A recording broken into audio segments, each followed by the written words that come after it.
तो last class में हमने पढ़ा था एल्फ्रेड हर्शी मार्था चेस का एक्सपेरिमेंट। उस एक्सपेरिमेंट में हमने देखा कि बैक्टीरियोफेज वायरस बैक्टीरिया को मार रहा है। हर्शी और चेस ये जानना चाहते थे आखिर मार कैसे रहा है, तो इसी के लिए उन्होंने एक्सपेरिमेंट किया।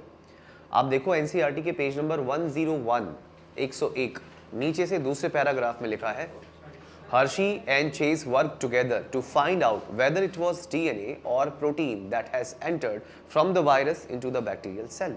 मिला? तो ये उनका एम था, लक्ष्य था, ये उन्हें करना था। और जब उन्होंने ये किया तो उसकी जो स्टेटमेंट थी उनकी फाइनल, वो 102 पेज पे है। डायग्राम के ऊपर जो डायग्राम बना है ना, उसके ऊपर ही लिखा है, DNA is therefore genetic material that is transferred by the virus into the bacterial cell. मिला? तो ये दो बातें थी। एक्सपेरिमेंट पूरा समझ में आ गया होगा? ओके। आपको पता है सभी लाइफ फॉर्म, सभी जिंदा जीवों का जेनेटिक मटेरियल क्या होता है? डीएनए। लेकिन कुछ ऐसे वायरस हैं इस दुनिया में, कुछ ऐसे वायरस हैं जिनका जेनेटिक मटेरियल आरएनए होता है। Some viruses have RNA as their genetic material. तो कुछ वायरसेस का जेनेटिक मटेरियल क्या होता है? आरएनए होता है। बल्कि सभी लाइफ फॉर्म्स का तो डीएनए है। देखो बिना किसी एक्सेप्शन के, एक्सेप्शन समझते ना, बिना किसी झूठ के, सभी का जेनेटिक मटेरियल डीएनए होता है अनडाउटेडली। मतलब दुनिया में जितने भी लिविंग ऑर्गेनिज्म है, बिना किसी डाउट के सबका जेनेटिक मटेरियल क्या है? डीएनए। चाहे वो यूकैरियोटिक सेल हो या प्रोकैरियोटिक सेल। लेकिन कुछ वायरस, सारे नहीं, कुछ वायरस ऐसे हैं जिनका जेनेटिक मटेरियल क्या है? आरएनए। तो इसमें नाम आपको याद रखने सबके, जैसे कि एक है tobacco mosaic, tobacco mosaic virus, इसे शॉर्ट में हम लोग टीएमवी लिखते हैं, टोबैको मोज़ैक वायरस। दूसरा नाम आपको याद रखना है HIV, human immuno deficiency virus, जिससे एड्स होता है। और जैसे 2019 में आया दुनिया में कोविड-19 कोरोना वायरस, इसका भी जेनेटिक मटेरियल क्या है? आरएनए। और एक नाम क्यूबी बैक्टीरियोफेज। देखो ये नाम बड़ा इंपॉर्टेंट है क्योंकि ज़्यादातर बच्चे इसको ना गलत करके आते हैं। एग्जामिनर पूछेगा कि क्यूबी बैक्टीरियोफेज का जेनेटिक मटेरियल क्या है, डीएनए या आरएनए, और 90% बच्चे डीएनए लगा के आते हैं। क्योंकि इससे पहले जो एक्सपेरिमेंट है ना हर्शी और चेस का, उसमें बैक्टीरियोफेज वायरस ही यूज़ किया है और उसका जेनेटिक मटेरियल क्या है? डीएनए है ना उसका। लेकिन ये बैक्टीरियोफेज नहीं है, ये क्यूबी बैक्टीरियोफेज है। तो नाम में फ़र्क है, डिफरेंस है, समझो। मतलब ये सिर्फ बैक्टीरियोफेज नहीं है, ये क्यूबी बैक्टीरियोफेज है, इसीलिए इसका जेनेटिक मटेरियल क्या है? आरएनए। और बाकी सबका तो ये आपको सारे पॉइंट्स, मतलब ये सारे नाम याद रखने उन वायरसेस के जिनका जेनेटिक मटेरियल होता है आरएनए। तो ये सभी वायरसेस का जेनेटिक मटेरियल आरएनए होता है। अब हम पढ़ेंगे कुछ प्रॉपर्टीज ऑफ जेनेटिक मटेरियल। क्यूबी कोड है इसका, प्रॉपर्टीज पढ़ेंगे अब हम। क्या तोड़ा भाई? शांत रहो, शांत। Properties of genetic material. एक जेनेटिक मटेरियल में क्या प्रॉपर्टीज होनी चाहिए, क्या क्या गुण एक जेनेटिक मटेरियल में होने चाहिए? प्रॉपर्टीज ऑफ जेनेटिक मटेरियल या should be present in a genetic material, ये वो प्रॉपर्टीज है जो होनी चाहिए। लिख देते हैं पूरा, properties should be present in genetic material। तो कौन कौन से गुण हैं जो एक जेनेटिक मटेरियल में होने चाहिए? तो इन गुणों को याद करने की एक ट्रिक है। आपको एक लड़की का नाम याद रखना है, सारे याद हो जाएंगे। रश्मि करके याद रखना है। क्या याद रखता है? हाँ, रश्मि। ये नाम याद रखोगे तो सारे याद हो जाएंगे। और लड़कियों के नाम तो बोलते नहीं हो तुम लोग, है ना, तो ये भी याद हो जाएगा आराम से। तो रश्मि के नाम से आपको सारे सारे एग्जाम्पल्स, मतलब इसके सारे पॉइंट्स कवर हो जाएंगे। मैं बोल रहा हूँ, आप एनसीईआरटी से मैच करना। देखो, सबसे पहली प्रॉपर्टी है, it should be able to generate its replica. मतलब जेनेटिक मटेरियल ऐसा होना चाहिए जो अपनी नकल बना सके, अपनी नकल बना सके, यानी रेप्लिकेशन कर सके। पालिका बाजार, सरोजनी नगर, ये कुछ ऐसी चीप मार्केट्स हैं, सस्ते सामान यहाँ पे मिल जाते हैं जहाँ पे ओरिजिनल ब्रांडेड चीज़ों की कॉपी मिलती है। तो कॉपी को रेप्लिका कहते हैं। क्या कहते हैं? रेप्लिका मतलब होता है नकल। ओके। और नकल बनाने का प्रोसेस रेप्लिकेशन। जैसे एग्जांपल के लिए मदर सेल के पास ये एक डीएनए है और मदर सेल ने इस एक डीएनए से 2 डीएनए तैयार कर दिए, तो इस प्रोसेस को क्या कहेंगे? डीएनए रेप्लिकेशन कहेंगे। तो याद रखना जेनेटिक मटेरियल ऐसा होना चाहिए जो अपनी कॉपी डबल कर सके, जितना है उसका दुगना हो सके। और वो कौन से प्रोसेस से होगा? तो पहली प्रॉपर्टी क्लियर है, it should be able to generate its replica, वो अपनी नकल बना सके। अच्छा, फिर दूसरी प्रॉपर्टी आती है स्टेबिलिटी, स्टेबल होना चाहिए। जेनेटिक मटेरियल ऐसा नहीं होना चाहिए कि आज कुछ है कल कुछ और है, चेंज नहीं होना चाहिए। It should be chemically and structurally be stable. Chemically मतलब हो गया कि आप जो भी खा पी रहे हैं उसका असर उस डीएनए पे ना हो, या आपने अपनी स्किन पे शैम्पू साबुन जो भी अप्लाई किया उससे आपका डीएनए में चेंज ना आए। स्ट्रक्चरली मतलब उसकी जो शेप है वो वही मेंटेन रहे। तो डीएनए स्टेबल होना चाहिए, तभी तो वो स्टोर करेगा जानकारी को। अगर डीएनए अनस्टेबल होगा तो कैसे स्टोर करेगा? तो इसीलिए जेनेटिक मटेरियल में दूसरी प्रॉपर्टी है स्टेबिलिटी। तीसरी प्रॉपर्टी है म्यूटेशन। एनसीईआरटी कहती है it should allow scope for slow changes called mutations that are required for evolution. यानी कि जेनेटिक मटेरियल ऐसा होना चाहिए जो छोटे छोटे बदलावों को अलाउ करे। छोटे छोटे बदलाव यानी कि म्यूटेशन, और ये म्यूटेशन बाद में चल के करते हैं इवोल्यूशन। देखिए, बदलाव बहुत बड़ा नहीं होना चाहिए, छोटा होना चाहिए, क्योंकि ज़्यादा बड़ा बदलाव होगा ना जेनेटिक मटेरियल में तो कैंसर हो सकता है।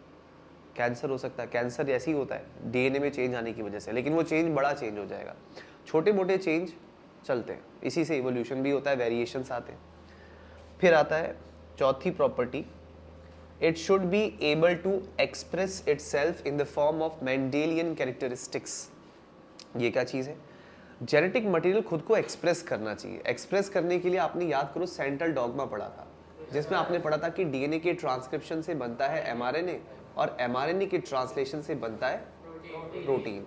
तो प्रोटीन का बनना डीएनए का एक्सप्रेस करना होता है। एक्सप्रेस करना मतलब जो है वो सामने आए। तो जेनेटिक मटेरियल ऐसा होना चाहिए जो खुद को एक्सप्रेस करे। जैसे आपके बाल हैं, केराटिन प्रोटीन के बने, आपकी त्वचा कोलेजन और इलास्टिन की बनी, आपके खून में हीमोग्लोबिन प्रोटीन है, आप सर से पाँव तो प्रोटीन के ही तो बने हो। तो जब इतने सारे प्रोटीन से बने हो तो वो प्रोटीन कैसे बनते होंगे? वो प्रोटीन दो बुनियादी स्टेप से बनते हैं, दो फंडामेंटल स्टेप्स, पहला ट्रांसक्रिप्शन, दूसरा ट्रांसलेशन, ऐसे बनते हैं सारे प्रोटीन। तो अगर प्रोटीन बन रहा है इसका मतलब जिसका भी जीन है वो जीन खुद को एक्सप्रेस कर रहा है। जैसे आपके शरीर में हीमोग्लोबिन बन रहा है, इसका मतलब हीमोग्लोबिन का जीन खुद को एक्सप्रेस कर रहा है। तो जेनेटिक मटेरियल ऐसा नहीं होना चाहिए कि चुपचाप बैठा हुआ है आपके अंदर, आपकी सेलों के अंदर, नहीं। अगर वो है तो अपना असर पैदा करे इन the form of Mendelian characteristics. इसका क्या मतलब हुआ? एक आदमी था ग्रेगर जॉन मेंडल, जिसका नाम आप 10th में भी सुन चुके हो, जैसे फादर ऑफ जेनेटिक्स के भी कहते हैं। तो ये जो ग्रेगर जॉन मेंडल थे, ये फिनोटाइप की बात करते थे। किसकी? फिनोटाइप का मतलब होता है फिजिकल फॉर्म। अभी क्या है, वो फिजिकल फॉर्म को बोलते हैं फिनोटाइप। जैसे आप मुझे देख पा रहे हैं, मैं आपको देख पा रहा हूँ, तो हम एक दूसरे का फिनोटाइप देख रहे हैं। क्या देख रहे हैं? भाई आप टमाटर देखते हो, एकदम लाल टमाटर है तो उसका रंग लाल है, उसके ऊपर हरे हरे सेपल्स है, वो उसका फिनोटाइप है। जो भी आपको फिजिकली नजर आए, physical form, that is called phenotype. जैसे आपने 10th में पढ़ा होगा कि प्लांट टॉल है, तो टॉल होना क्या है? फिनोटाइप। लेकिन ये जो कैपिटल टी होता है, ये होता है जीनोटाइप। ये होता है होमोजाइगस डोमिनेंट जीनोटाइप, वो क्या है? फिनोटाइप। तो जैसा होगा जीनोटाइप वैसा होगा। बात समझ में आ रही है? तो जेनेटिक मटेरियल ऐसा होना चाहिए जो अपना फिनोटाइप प्रोड्यूस करे। हर्षित, क्या प्रोड्यूस करे?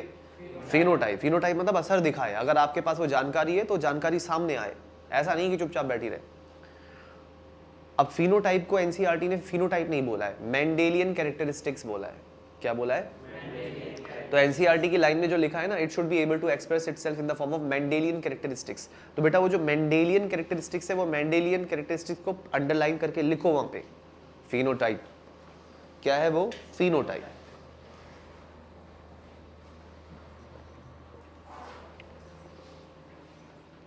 तो 4 गुण होने चाहिए जेनेटिक मटेरियल के अंदर। सबसे पहला, वो अपनी कॉपी बना सके। It should be able to generate its replica. Second, it should be chemically and structurally be stable. Book का है तुम्हारी? तीसरा, it should allow scope for slow changes called mutations that are required for evolution.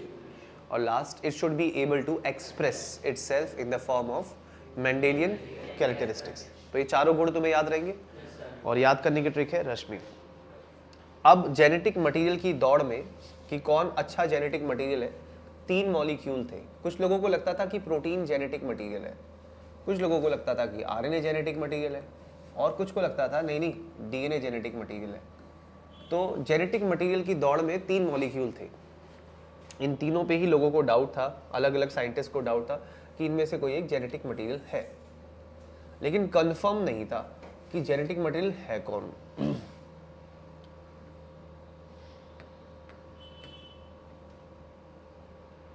देखिए अब इनके जो गुण थे,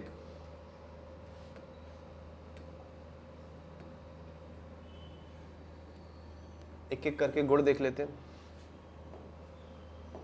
सबसे पहला गुण जो जेनेटिक मटेरियल में देख रहे थे वो था डुप्लीकेशन। देखो इन्हीं चारों पॉइंट्स के नीचे लिखा है duplication as one of the first criteria, लिखा ऐसे लिखा हुआ डुप्लीकेशन। तो इसमें लिखा है protein fails to fulfil first criteria itself. मिला? प्रोटीन फेल हो जाते हैं इस पहले क्राइटेरिया को, मापदंड को, है ना, पूरा करने में, क्योंकि प्रोटीन खुद को डबल, हाँ प्रोटीन खुद को डबल नहीं कर सकते, यानी प्रोटीन में डुप्लीकेशन। अगर ऐसा होता तो बचपन में जो आप कॉपी किताबों के अंदर मोर का पंख रखते थे वो 2 हो जाते, 2 क्या 200 हो जाते, बट बदले क्या वो उनका नंबर बढ़ा? क्यों नहीं बढ़ा? क्योंकि वो प्रोटीन का बना था और प्रोटीन खुद को डबल नहीं करता। तो ऐसा होता तो फिर बहुत कुछ हो जाता, फिर तो गंजे कभी गंजे ही नहीं होते, सर पे बाल आ जाते, 1 बाल से 2 बाल हो जाते, बट ऐसा होता है क्या? नहीं। यानी प्रोटीन खुद का डुप्लीकेशन नहीं करता। क्या आरएनए कर सकता है? हाँ। और डीएनए? तो एनसीईआरटी में लिखा है but both the nucleic acids are able to perform their duplication. मतलब डीएनए आरएनए दोनों अपना डुप्लीकेशन कर सकते हैं, लेकिन कौन नहीं कर सकता? प्रोटीन नहीं कर सकता। अच्छा, दूसरी प्रॉपर्टी आती है गर्मी झेलने की, हीट स्टेबिलिटी। कौन कितनी गर्मी झेल सकता है? स्टेबिलिटी, हीट स्टेबिलिटी किसमें है? तो बेटा प्रोटीन क्या गर्मी झेल सकता है? नहीं झेल सकता। जैसे अंडे के उबालने की बात कर रहा हूँ, एक बार अंडा उबल जाए तो आप दुनिया की कोई भी ताकत उसे पहले जैसा नहीं बना सकती। एक बार बॉईल हो गया तो प्रोटीन का नेचर चेंज हो गया, प्रोटीन का नेचर चेंज होने को बोलते हैं डीनेचुरेशन। क्या बोलते हैं? हमेशा हमेशा के लिए प्रोटीन का नेचर ही चेंज हो गया, दैट इज कॉल्ड डीनेचुरेशन। तो गर्मी देने पर प्रोटीन जो होते हैं वो हमेशा हमेशा के लिए डैमेज हो सकते हैं, वो नहीं झेल पाएंगे। आरएनए भी नहीं झेल पाता ज़्यादा गर्मी, लेकिन डीएनए झेल जाता है। अब इसके लिए एनसीईआरटी क्या कहती है, आप ध्यान से मैच करना। उसमें लिखा है stability as one of the properties of genetic material was very evident in Griffith's transforming principle experiment, where heat killed the bacteria, at least did not destroy some of the properties of genetic material. मिला? अब इसका अर्थ समझो क्या है। यहाँ पे लिखा है stability as one of the property, मतलब स्टेबिलिटी एक गुण की तरह तब सामने आई जब हमने गर्मी से बैक्टीरिया को मारा। लिखा है ना, as one of the properties was very evident. बेटा एविडेंट वर्ड का मतलब होता है सबूत, एविडेंस नहीं बोलते हम लोग, एविडेंस पेश किए जाए। तो वॉज वेरी एविडेंट मतलब हमें स्टेबिलिटी का सबूत तब मिला जब हमने ग्रिफिथ का एक्सपेरिमेंट देखा। ठीक है, वेयर, जहां, मैं बिल्कुल ट्रांसलेट कर रहा हूँ, सुनो ध्यान से। Where heat killed the bacteria, गर्मी ने बैक्टीरिया को मार दिया था, बट डिड नॉट डिस्ट्रॉय, लेकिन उसने डिस्ट्रॉय नहीं किया था at least some of the properties of its genetic material. और वो क्या था? डीएनए। मतलब आपने गर्मी से एस स्ट्रेन को तो मार दिया, लेकिन एस स्ट्रेन के डीएनए को डैमेज नहीं कर पाए, क्योंकि अगर वो हो जाता तो बेटा आर स्ट्रेन एस स्ट्रेन नहीं बनता, ट्रांसफॉर्मेशन नहीं होता। लेकिन हुआ क्या? उल्टा, एस स्ट्रेन की लाशों से डीएनए निकल के आर स्ट्रेन में घुस गया और आर स्ट्रेन का ट्रांसफॉर्मेशन हो गया। इसका मतलब आप गर्मी से किसी ऑर्गेनिज्म को मार तो सकते हैं, लेकिन उसका डीएनए डैमेज, यानी डीएनए गर्मी झेल सकता है। और ये साबित हुआ था किसके एक्सपेरिमेंट से? Griffith transforming principle experiment. इसके बाद तीसरी प्रॉपर्टी कि शुगर कौन सी मौजूद है। आपको पता होना चाहिए कि प्रोटीन में कोई शुगर प्रेजेंट नहीं होता, कोई शुगर नहीं होता। वहीं आरएनए में होता है राइबोज शुगर। कौन सा शुगर होता है? और राइबोज शुगर का स्ट्रक्चर याद है? कैसी रिंग बनाते हैं इसमें? 5 मेंबर्ड रिंग। ओके, इसे, अच्छा यहाँ पर आपको कार्बन भी याद है? सबसे इंपॉर्टेंट कार्बन कौन सा है इसमें? 2 प्राइम वाला, ये वाला, क्योंकि इसमें कौन सा ग्रुप होता है? और यहाँ पे सारे कार्बन पे प्राइम लगता है, जैसे 1 प्राइम, 2, 3, 4 और 5 प्राइम, सारे ही कार्बन है नहीं, 1 प्राइम, 2 प्राइम, 3 प्राइम, ऐसे। तो 2 प्राइम पे OH ग्रुप है। अब एनसीईआरटी खुद कहती है कि ये जो 2 प्राइम OH ग्रुप है ये एक रिएक्टिव ग्रुप है। कैसा ग्रुप है? ये एनसीईआरटी खुद कह रही है कि further 2 prime OH group present at every nucleotide is a reactive group, है ना। एनसीईआरटी इसको क्या कहती है? रिएक्टिव। और जो रिएक्टिव होता है ज्यादा उसकी स्टेबिलिटी होती है कम। अब जिसके पास भी ये 2 प्राइम OH ग्रुप होगा वो किसी से भी लड़ने के लिए तैयार रहेगा, किसी भी भिड़ने के लिए तैयार रहेगा। 10 RNA लेबाइल, लेबाइल लिखा है ना, एंड मोर रिएक्टिव। लेबाइल मतलब किसी से भी भिड़ने के लिए तैयार, ठीक है। तो आरएनए बड़ा सेंसिटिव होता है, लेबाइल होता है। क्यों? क्योंकि उसके पास कौन सा ग्रुप होता है? 2 प्राइम OH ग्रुप। आ रहा है समझ में? इस 2 प्राइम OH ग्रुप की वजह से आरएनए बहुत ज्यादा रिएक्टिव होता है। वहीं डीएनए के पास सेम ऐसा ही दिखने वाला शुगर होता है, लेकिन उसमें क्या होता है कि 5 प्राइम पोजीशन पे, सॉरी 5 प्राइम नहीं यार, तो कुछ भी 2 प्राइम पोजीशन पे OH की जगह H होता है। 5 प्राइम तो मेरा मिट गया था यहाँ से ऐसे लाने में, ठीक है। तो 2 प्राइम पोजीशन पे आप देखो सिर्फ H है, OH नहीं है, है ना। तो ऐसे शुगर मॉलिक्यूल को क्या कहेंगे यार? कुछ तो इज्जत करो इसकी, पूरा बोलो। 2 प्राइम, हाँ 2 प्राइम डीऑक्सी राइबोज शुगर। अब इसमें यहाँ पर आप देखो सिर्फ H है और यहाँ पे क्या था? OH। तो कौन सा रिएक्टिव ग्रुप है? नहीं, कौन सा रिएक्टिव ग्रुप है? तो आप बोलेंगे 2 prime OH group. 2 prime OH group reactive group है। क्या उसके पास है? और जिसके पास रिएक्टिव ग्रुप नहीं है वो स्टेबल ज्यादा है। तो कौन ज्यादा स्टेबल? आया समझ में? और यही किताब में लिखा है। एनसीईआरटी की लाइनें दिमाग में सेट हो रही कि नहीं हो रही बताओ? ओके, नेक्स्ट पॉइंट पे बढ़ते हैं। फिर एक नाइट्रोजिनस बेस के बारे में पढ़ते हैं कि कौन सा नाइट्रोजिनस बेस मौजूद है।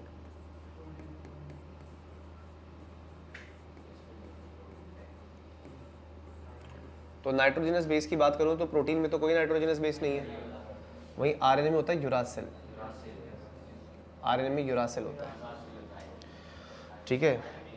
और यूरासिल का स्ट्रक्चर देखो ध्यान से, कुछ ऐसा होता है, क्योंकि एक पायरीमिडीन है ना ये। तुम्हें पता है प्यूरिन पायरीमिडीन? पढ़ा था हमने। तो 6 मेंबर्ड रिंग है और इसमें काउंटिंग आपको पता ही है ऐसे होती है। First member, second member, third, fourth, fifth. अच्छा, फर्स्ट और थर्ड को छोड़ के बाकी सारे मेंबर क्या है? कार्बन। कार्बन है ना। तो इनके कार्बन पे प्राइम लगाते हैं? नहीं लगाते। क्यों नहीं लगाते भाई? प्राइम लगाते ही क्यों है?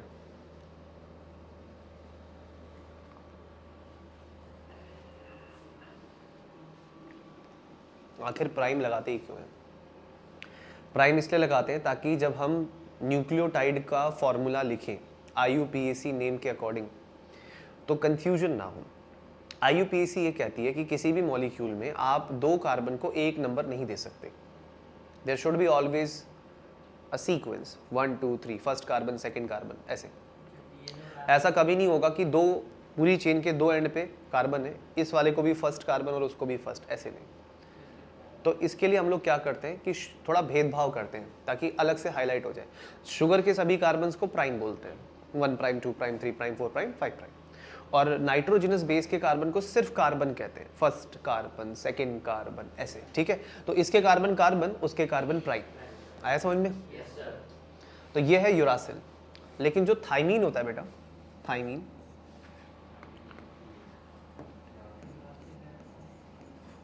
थाइमीन जो होता है वो एक तरीके से यूरासिल ही होता है ना।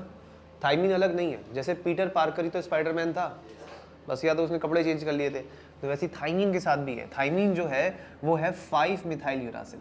क्या है बच्चों? और ये पेज नंबर 97 पे लिखा है। 97 पे आओ,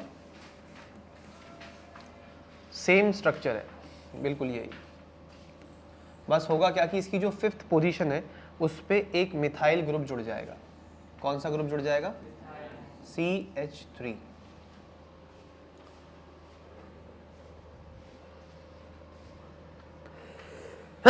सॉरी। तो 5 पोजीशन पे कौन सा ग्रुप आ गया बेटा? Methyl group. और मिथाइल ग्रुप जो है ना अपने आप में एक छतरी के जैसा है। देखो इसमें इस तरीके से ये H निकले हुए ना। अच्छा, मिथाइल ग्रुप के जुड़ने से कौन छुप गया? 5th कार्बन छुप गया ना मिथाइल ग्रुप के आने से। एक छोटी छतरी जैसा ही तो है ये। इसके पास छोटा छतरी नहीं है, उसके पास छोटा छतरी है। छोटा छतरी मतलब मिथाइल ग्रुप, और जिसके पास मिथाइल ग्रुप है उसकी रिएक्टिविटी कम, और जिसकी रिएक्टिविटी कम उसकी स्टेबिलिटी ज़्यादा। समझ में आया? मतलब थाइमीन जो है वो एक्चुअली यूरासिल ही है, बस उसमें एडिशनल क्या लग गया, 5th पोजीशन पे मिथाइल ग्रुप। क्या एक्स्ट्रा लग गया? 5th position. तुम्हें 97 पेज पे लिखा हुआ मिला कि थाइमीन का दूसरा नाम 5 मिथाइल यूरासिल है।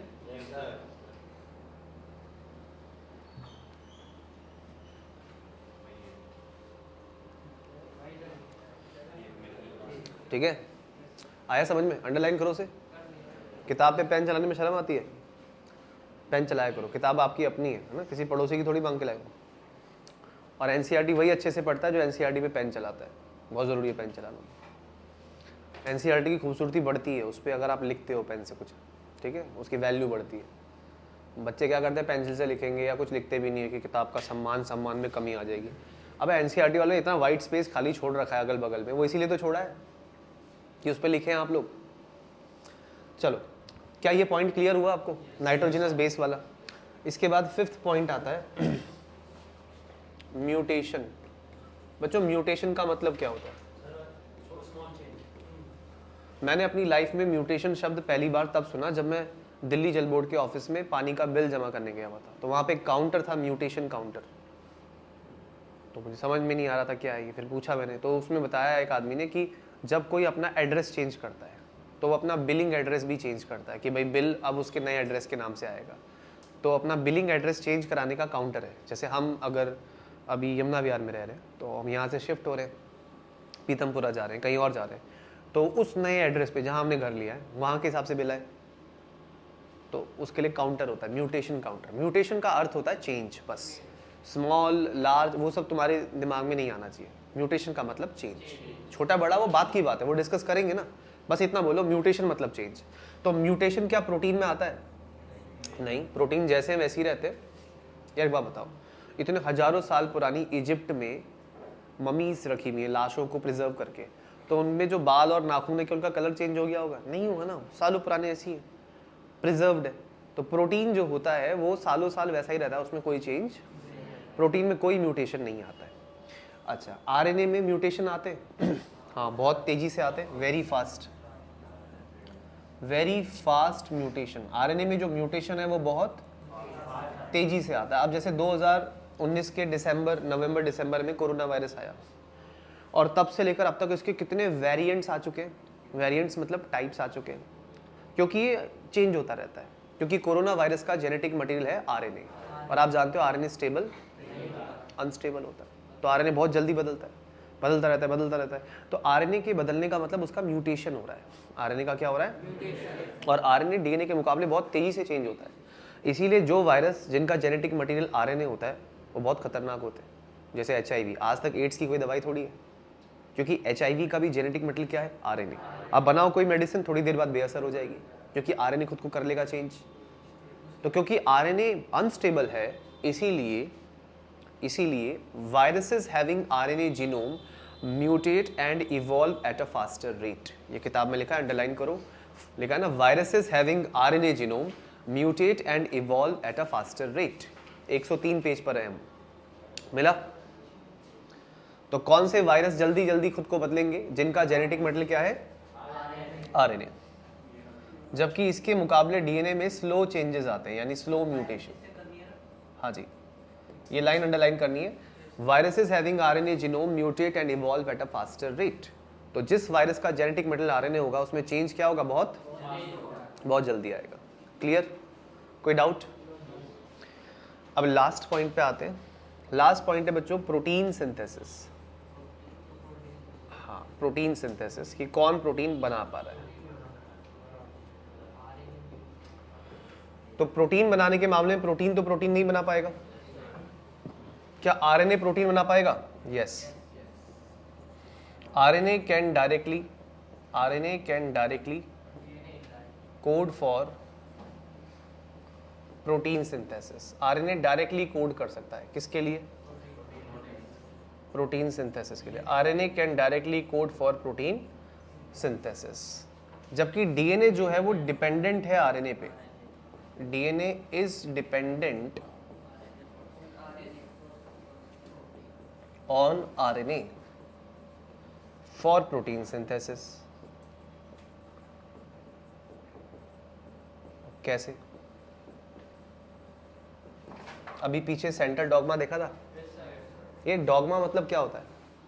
सिद्धांत, प्रिंसिपल, रूल, नियम, कानून, वो है ये। तो इसमें आप देखो क्या लिखा है, डीएनए को अगर प्रोटीन बनाना है तो पहले आरएनए बनाना पड़ेगा, यानी DNA is dependent on for protein synthesis, लेकिन RNA can directly code for synthesis. NCERT की लाइनें आसान लग रही हैं? यही होना चाहिए। तो बहुत आसान भाषा में लिखा हुआ है, समझना था, पढ़ना था, और पढ़ के आया करो क्लास से पहले थोड़ा, ठीक है, तो और अच्छा समझ में आएगा। तो यहाँ पर आपने देखा कि आरएनए प्रोटीन बनाने के मामले में डीएनए से आगे है, डीएनए से आगे चल रहा है, जबकि डीएनए डिपेंड करता है आरएनए पे for protein synthesis, but RNA can directly code for protein synthesis. क्या ये बात समझ में आती है? ऐसा इसलिए क्योंकि आरएनए राइबोसोम के पास जाता है ट्रांसलेशन प्रोसेस के लिए। राइबोसोम को बोलते हैं protein factory of the cell. तो डीएनए तो हमारा मुख्य मेन जेनेटिक मटेरियल है, वो एक बड़ी लाइब्रेरी जैसा है। अब लाइब्रेरी से सारी किताबें लेके तो हम बाहर नहीं जाते थे, हम लाइब्रेरी में जाएंगे, किसी एक किताब के कुछ पन्ने कॉपी करेंगे, लिखेंगे और वो पर्चा लेकर बाहर आएंगे। ये पर्चा आरएनए है। तो पर्चा जो है, आरएनए जो है, वो डायरेक्टली प्रोटीन बनवा सकता है, लेकिन जो बुक्स हैं पहले उनसे पर्चा बनेगा फिर प्रोटीन बनेगा। तो फर्क है ना दोनों में। जैसे एग्जाम्पल के लिए कोई आम आदमी है, उसको दवाई लेनी है तो वो पहले डॉक्टर के पास जाएगा, फिर वो केमिस्ट के पास जाएगा, तब जाकर उसे दवाई मिलेगी। लेकिन अगर कोई पढ़ा लिखा आदमी है, कोई ऑलरेडी एक फार्मासिस्ट है, उसने फार्मेसी करी हुई है, तो डायरेक्टली मेडिकल स्टोर पे जाएगा और दवाई मांगेगा। तो समझ में आया? तो दवाई किसको पहले मिलेगी? जो डायरेक्ट केमिस्ट के पास जा रहा है। तो वही हाल प्रोटीन और डीएनए का है, सॉरी, आरएनए और डीएनए का है। तो RNA can directly code for protein synthesis, but DNA is dependent on RNA for protein. अब इस बात को ध्यान में रख के एनसीईआरटी ने ये कहा, the whole machinery of protein synthesis had evolved around RNA. यानी ये प्रोटीन बनाने का जो ये तरीका है ना, ये जो सिस्टम है, ये आरएनए के आसपास ही इवॉल्व हुआ है। ये जो लाइन है ना, ये लाइन यहाँ की नहीं है, ये लाइन है चैप्टर 7 से, इवोल्यूशन से। 127 पेज पे आओ, 127 पेज पे नीचे से दूसरी लाइन, बिल्कुल नीचे, वी हैव नो आइडिया, मिला? अब ध्यान से सुनना, we have no idea how the first self-replicating metabolic capsule of life arose। मिला? ठीक है, वैसे तो पूरा चैप्टर बना दिया एनसीईआरटी ने, और बहुत कुछ बातें भी हैं जो आप पढ़ेंगे आगे, लेकिन आज तक साइंस ये पता नहीं लगा पाया कि धरती पर जीवन की शुरुआत हुई कैसे। और जितनी भी बातें किताब में लिखी है ना, वो सब हाइपोथेटिकल है। हाइपोथेसिस मतलब मनगढ़ंत बातें, और हमें विश्वास करना पड़ता है क्योंकि साइंटिस्ट कह रहे हैं भाई। लेकिन आज तक कोई नहीं बता पाया कि दुनिया की पहली सेल कैसे आई, फर्स्ट लिविंग सेल। हम तो मल्टी सेलर है, कभी यूनिसेलर ऑर्गेनिजम्स का राज होता था धरती पे, तो पहली सेल कैसे आई? फर्स्ट सेल्फ रेप्लिकेटिंग का मतलब समझो। सेल्फ रेप्लिकेटिंग मतलब खुद डबल होने वाला, एक सेल से दो सेल, दो से चार। तो एक सेल क्या होती है? सेल्फ रेप्लिकेटिंग होती है ना भाई। सेल को किसी की जरूरत पड़ती है डिवाइड करने के लिए? नहीं। अमीबा जैसे बाइनरी फिशन करता है, तो एक अमीबा से दो हो जाते हैं, तो अमीबा क्या है? Self replicating.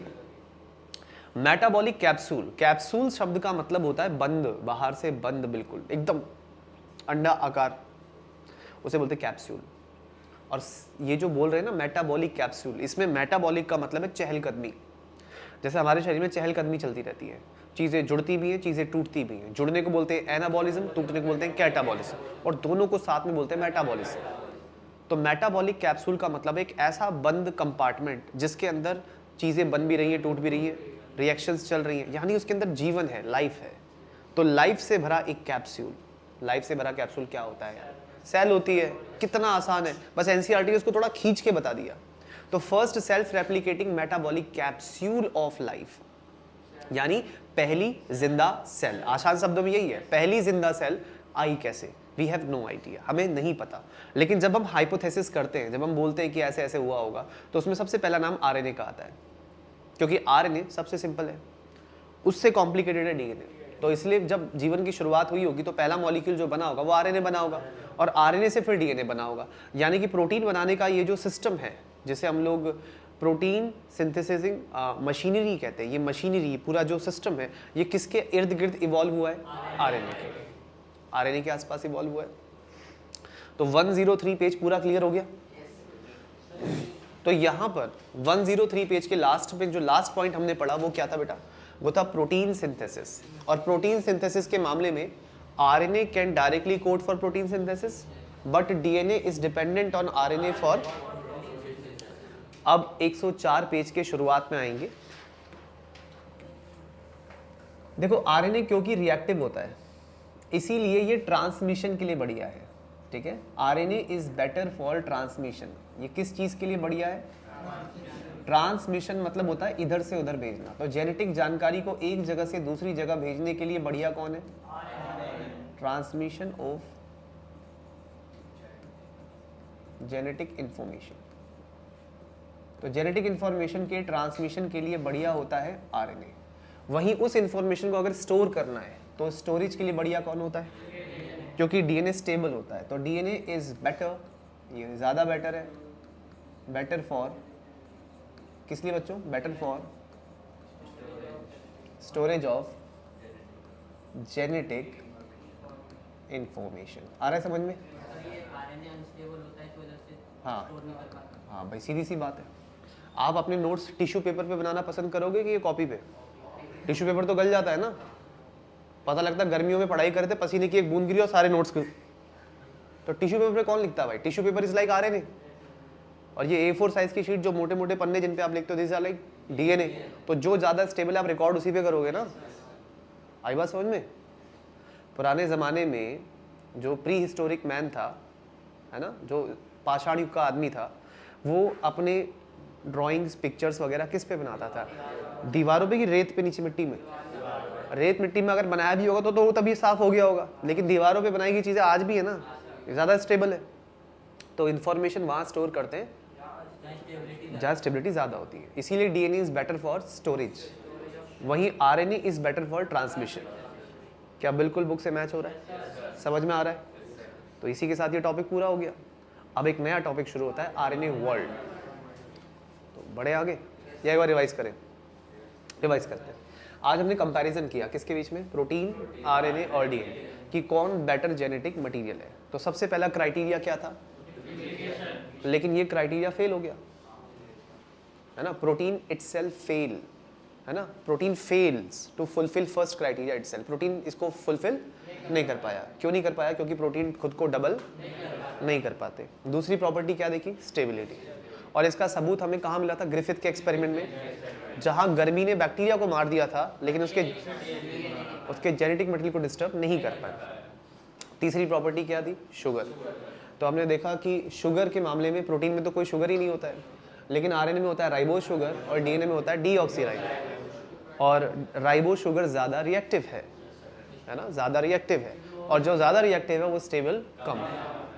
उसके बाद हमने देखा नाइट्रोजनस बेस। तो नाइट्रोजनस बेस के मामले में यूरासिल है किसके पास? आरएनए। और थाइमीन है डीएनए के पास।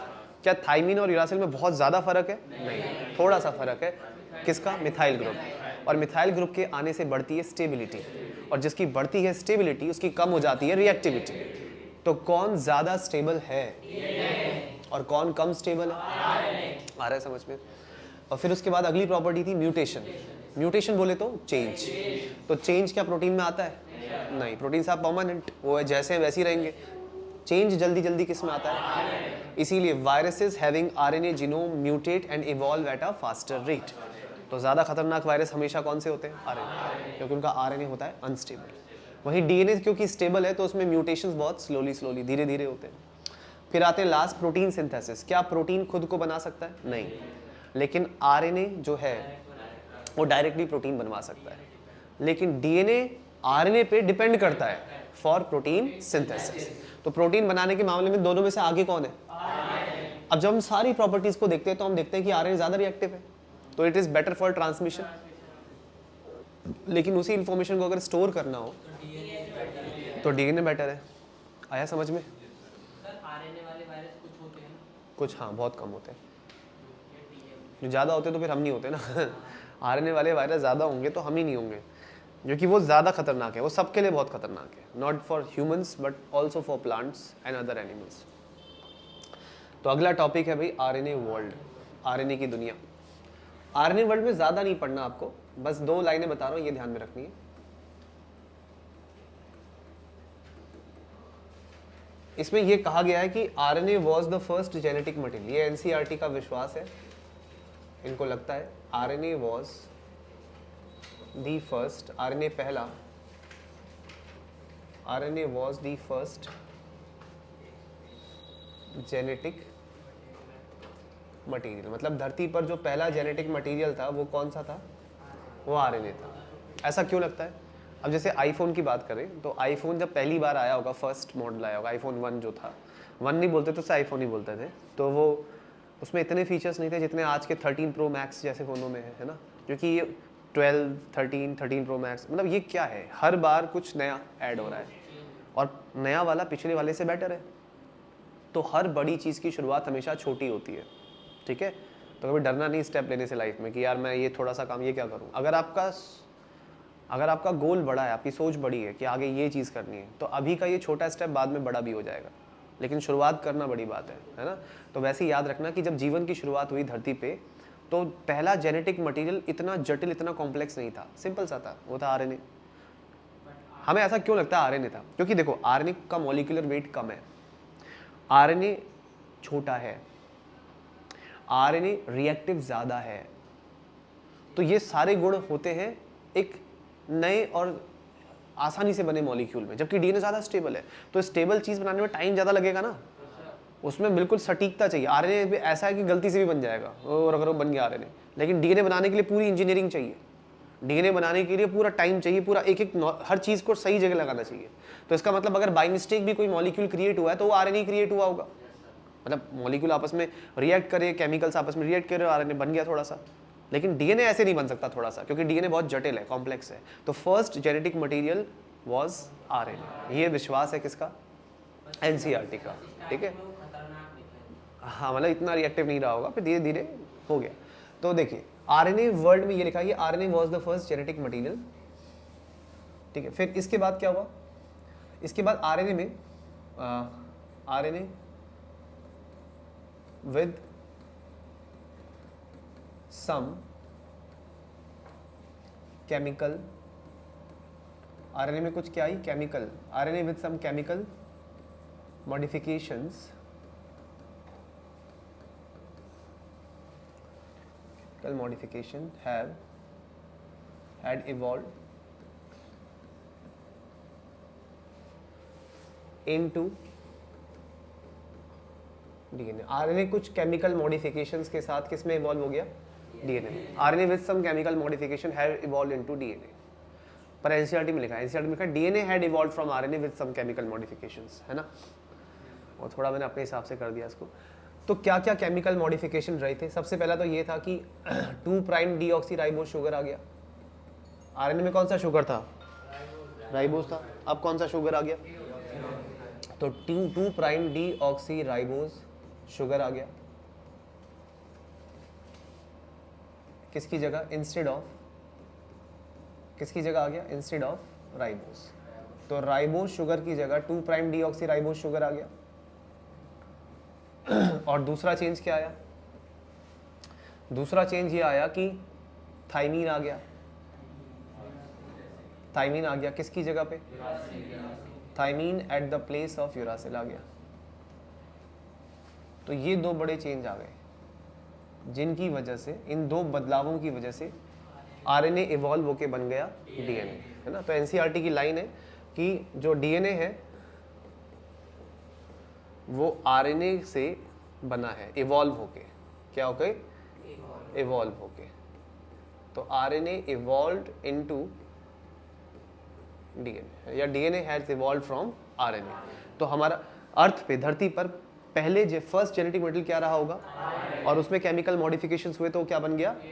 बस इतना याद रखना है, क्योंकि आरएनए सिंपल है, रिएक्टिव है और हल्का है, इसलिए सब हाइपोथेटिकल है। ये इसका कोई प्रूफ नहीं है ना, ऐसा कोई सत्य नहीं है, ठीक है। ये सब कही गई बातें हैं। तो RNA was the first genetic material, ये साइंटिस्ट का मानना है, ओके। और अभी राइट नाउ सभी लाइफ फॉर्म्स का जेनेटिक मटेरियल क्या है? डीएनए। बिना किसी एक्सेप्शन के सभी लाइफ फॉर्म्स का डीएनए ही जेनेटिक मटेरियल है।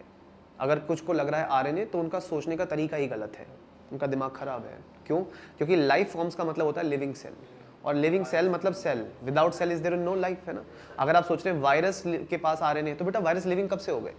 Virus are not true living forms, they are partially living, they are considered connecting link between living and non living. तो वायरस को तो जिंदा बोलते ही नहीं है, तो जो लिविंग नहीं है उसमें जो भी हो भाड़ में जाए। लिविंग ऑर्गेनिज्म का जेनेटिक मटेरियल सिर्फ एक है, एंड दैट इज डीएनए, बिना किसी एक्सेप्शन के।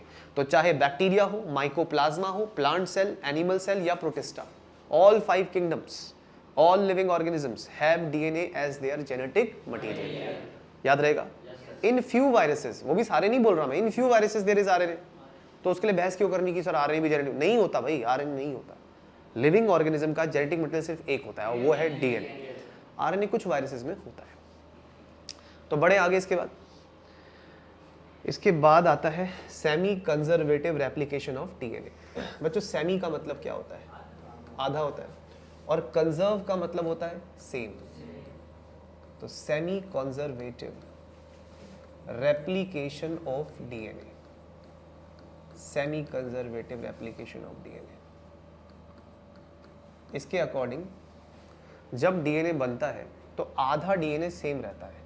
जैसे एग्जांपल के लिए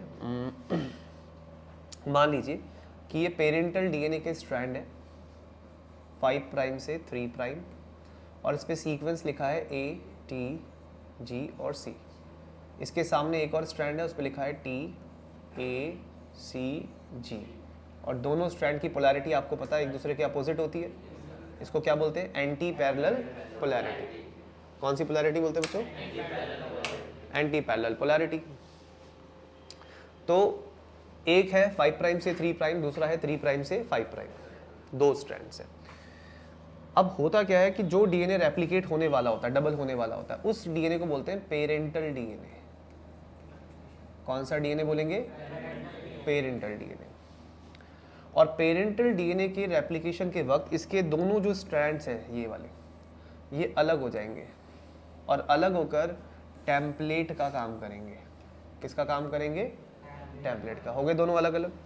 अभी तक दोनों साथ साथ थे, अभी दोनों अलग अलग।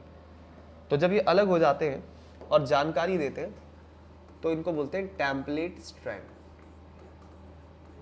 टेम्पलेट का मतलब होता है इंफॉर्मेशन, जानकारी देने वाला।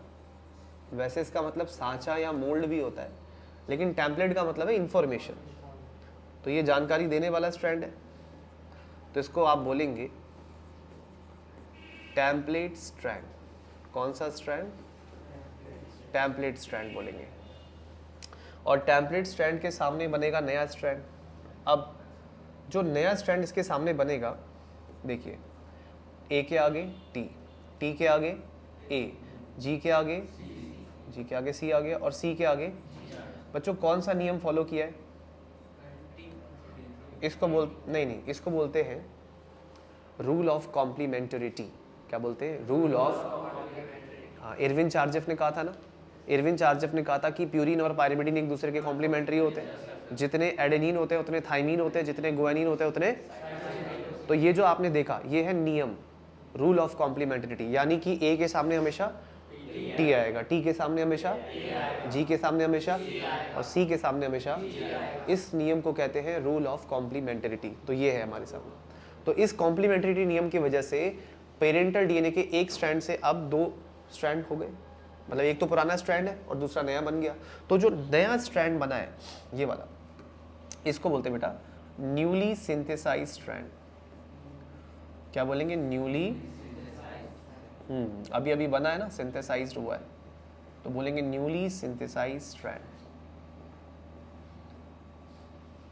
और पुराने वाला टेम्पलेट स्ट्रैंड। अब ये तो पूरा डीएनए बन गया ना, तो ऐसे डीएनए को बोलते हैं बेटा डॉटर डीएनए, क्योंकि मदर सेल से दो डॉटर सेल बनती है ना, तो इसीलिए डीएनए को क्या बोलेंगे? Daughter DNA. ऐसी उधर भी होगा, वही नियम फॉलो किया जाएगा। कौन सा? Rule of complement. टी के आगे क्या आएगा? ए के आगे, सी के आगे, जी के आगे।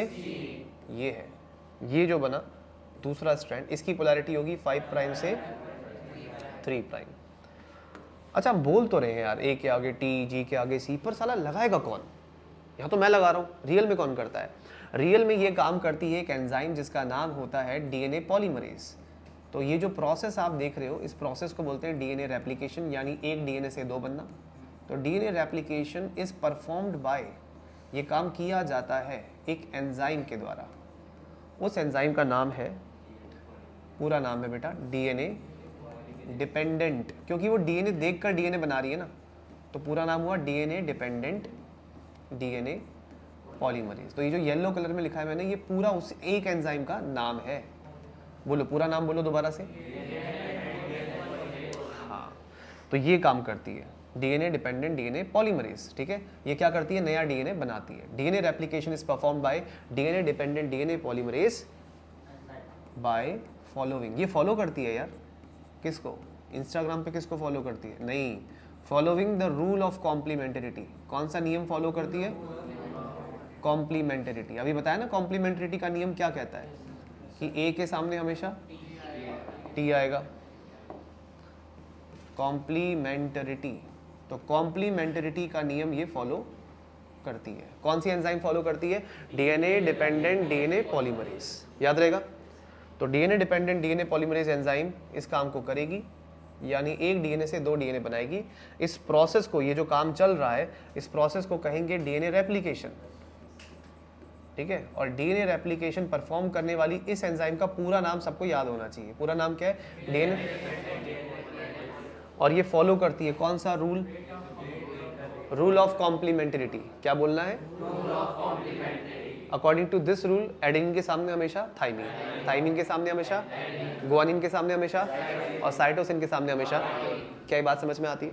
तो एक पेरेंटल डीएनए से देखो दो नए डीएनए बन गए। अब इन दो नए डीएनए में देखो, ये वाला जो ग्रीन कलर का स्ट्रैंड था बेटा, ये ग्रीन कलर का स्ट्रैंड क्या रहा, ये रहा टेम्पलेट स्ट्रैंड। और ये ब्लू कलर का जो नया बन गया, ये हाँ, ये बन गया न्यूली सिंथेसाइज स्ट्रैंड।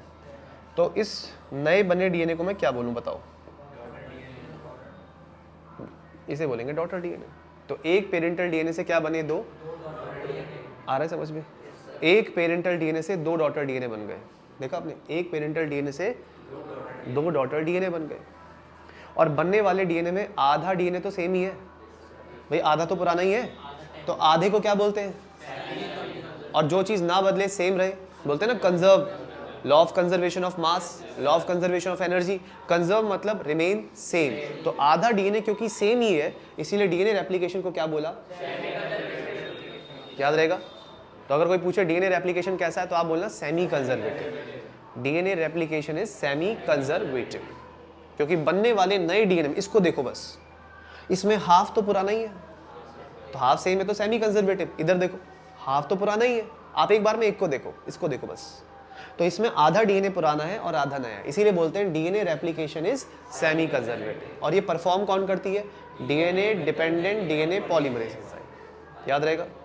कौन सा रूल फॉलो करती है, रूल ऑफ कॉम्प्लीमेंटरिटी। कोई डाउट, हाँ। ये प्राइम क्यों यूज करते हैं, तुमने क्लास मिस की है ना, बहुत पुराने लेक्चर देखना, उसमें बता रखा है मैंने। शुगर की पोजीशन के हिसाब से होता है ये। मतलब ये हाँ रेप्लिकेशन डीएनए हो, मतलब जब दो डॉटर सेल में मिलेगा, हाँ, कोई वेरिएशन नहीं आएगा। दोबारा बोलो। मतलब एक मदर को देख, मदर डीएनए। ओके, इनका सवाल है कि जब डीएनए रेप्लिकेशन होता है तो तब क्या कोई बदलाव नहीं आता, तो मनु नहीं आता। सुनो ध्यान से, बदलाव आता तो आपके हाथ पैर में सब जगह डीएनए अलग अलग होता, बट ऐसा है क्या। जो क्रिमिनल केसेस को सुलझाते हैं फॉरेंसिक साइंस वाले, वो शरीर के किसी भी पार्ट से एविडेंस यानी सबूत से डीएनए निकाल लेते हैं, चाहे वो बाल की जड़ हो, चाहे वो थूक हो, सिगरेट पे लगा हुआ लार हो, या वो खून के दाग धब्बे हो, कुछ भी हो, मांस का टुकड़ा हो, कुछ भी हो, उससे वो डीएनए निकाल लेते हैं। क्योंकि सर से पांव तक आपकी हर सेल का डीएनए एग्जैक्टली सेम है, उसमें जरा सा भी बदलाव नहीं है। समझ में आया। इसका मतलब रेप्लिकेशन के वक्त डीएनए होता तो है एक से दो, लेकिन उसमें कोई चेंज नहीं आता। देखो ना सीक्वेंस, देखो जरा इसका, जो है वही तो है, वही सीक्वेंस है। सीक्वेंस बदला क्या, नहीं बदला, बस अमाउंट ऑफ डीएनए डबल हो गया। इसीलिए प्रोसेस को बोला डीएनए रेप्लिकेशन। और ये काम हर सेल करती है।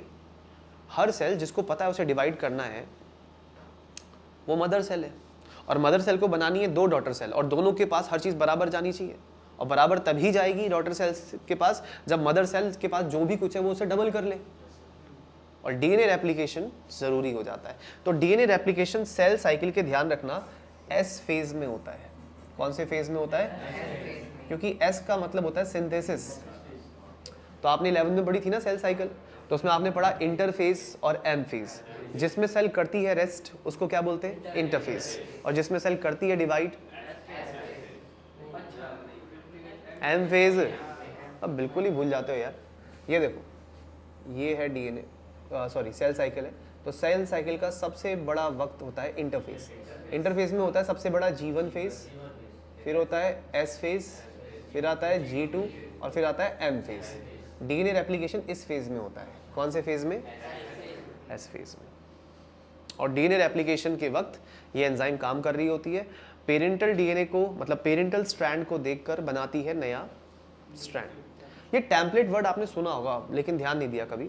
जैसे होता है कभी आप खाना खा रहे हो, दोनों हाथ खाने में सने हुए हैं, मुंह में खाना ठूसा हुआ, एकदम से कॉल आ गया किसी का, तो कोहनी से ऐसे फ़ोन पिक करने की कोशिश कर रहे होते हैं, उस चक्कर में सब्जी लग जाती है फ़ोन पे, है ना, या हाथ से ऐसे ऐसे करके पिक करने, और उतने में एक मैसेज अपने आप चले जाता है सामने वाले को, can't talk right now, call you later. तो ये पहले से जो प्री लोडेड मैसेज आपके फ़ोन में होते हैं उन्हें टैम्पलेट्स कहते हैं। क्या कहते हैं? आपके स्मार्टफोन में इतना नहीं दिखता, नहीं तो पहले जो कीपैड वाले फ़ोन होते थे उनमें टैम्पलेट्स होते थे, अलग अलग सेट करने होते थे कौन सा टैम्पलेट भेजना है। तो टैम्पलेट का मतलब होता है जानकारी। क्या होता है टैम्पलेट? इंफॉर्मेशन, जानकारी। तो बेटा यहाँ जानकारी एंजाइम को चाहिए ना। एक बार बताओ, ये एंजाइम अपने मन से डीएनए बना रही है? ये डीएनए देखकर डीएनए बना रही है। तो कौन सा डीएनए देखकर बना रही है बेटा? Parental DNA. तो पेरेंटल डीएनए देख के डॉटर डीएनए बना रही है, अपने मन से तो नहीं बना रही, इसीलिए नाम पड़ा डीएनए।